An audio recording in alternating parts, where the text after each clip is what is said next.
ख्वाब बहुत सारे लोग अलग हैं, जैसे कि अगर पैगंबरों की बात करें तो हज़रत यूसुफ अलैहिस्सलाम भी ख्वाब की ताबीर दिया करते थे, हज़रत दानियाल अलैहिस्सलाम भी देते थे, इमाम जाफर सादिक भी बहुत सारे ख्वाबों की ताबीर देते, और भी बहुत से सहाबी।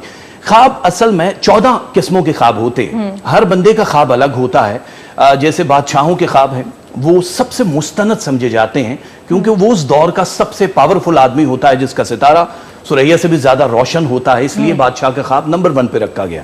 फिर उसके बाद वुज़रा के ख्वाब होते हैं, फिर मुफ्तियों के ख्वाब होते हैं, फिर आलमों के ख्वाब होते हैं, फिर बालिगों के अलग और नाबालिगों के अलग होते हैं, औरतों और मर्दों के अलग ख्वाब होते हैं। सबकी अलग तामीर, सबकी 14 अक़साम है, सबकी अलग है। अब कुछ होता यह है कि गर्म चीजें, गर्म मकाम है, आपने मछली खा ली, आपने बैंगन खा लिए, तो आप ख्वाब में आग जरूर देखेंगी, आपको लगेगा कि बस आप किसी गर्म मकाम पे हैं।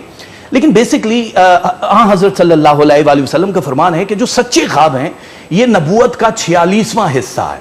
ये सच्चे ख्वाब मुत्तकी और परहेजगार लोगों को आते हैं, जो नमाज पढ़ते हैं, जो अल्लाह के बहुत करीब होते हैं। एक होते हैं वो गलत वाले ख्वाब, मतलब जो शैतान की तरफ से आते हैं। मेन 3 किस्में हैं। एक है जो आप दिन भर, जो अभी आप बोल रही थी कि करते हैं, हाँ। और वो ख्वाब में आता है, फिल्म देख ली आपने, किसी से बात की है, तो वो ख्वाब में उसी से। राजा साहब, ये सच है कि वो फजर के वक्त से पहले जो ख्वाब आता है वो सच्चा होता है? बिल्कुल। देखिए, एक लम्हा अल्लाह ने हमेशा, वैसे तो 5 टाइम है, हम ये कहते हैं कि 5 वक्त हम शरीयत की नमाज पढ़ते हैं। इस बात पे मैं बिल्कुल आगे आपको एक बड़ी कमाल चीज बताऊंगा, लेकिन एक टाइम है जो सिर्फ अल्लाह का है, वो है रात को 2 बजे से सुबह 5 बजे तक के वो जो 3 घंटे हैं, उसमें एक लम्हा ऐसा आता है जब ज़ोहरा और मुश्तरी आपस में एक दूसरे के बिल्कुल सामने आते हैं, और अल्लाह उस वक्त बिल्कुल इतना करीब होता है कि आपकी ये सांस और शहरक उस वक्त पूछता है कि अब बोल, मैं क्या दूं। वो ऐसा टाइम होता है कि आप सब सो चुके होते हैं, और जो अल्लाह वाले होते हैं उसी वक्त मांग रहे होते हैं। अल्लाह वाले वैसे मांगते नहीं है, वो सिर्फ करीब होने के लिए करते हैं, वो चिट्ठियां नहीं रखते। फर्ज करें कभी आपको अल्लाह मिल जाए रास्ते में,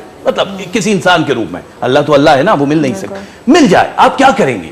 ज्यादा से ज्यादा एक इंसान अपनी अर्जी निकालेगा कि मेरी अच्छी जगह पे शादी हो जाए, मेरे बच्चे, मेरी माँ बाप, मेरा सक्सेस, सब चीजें।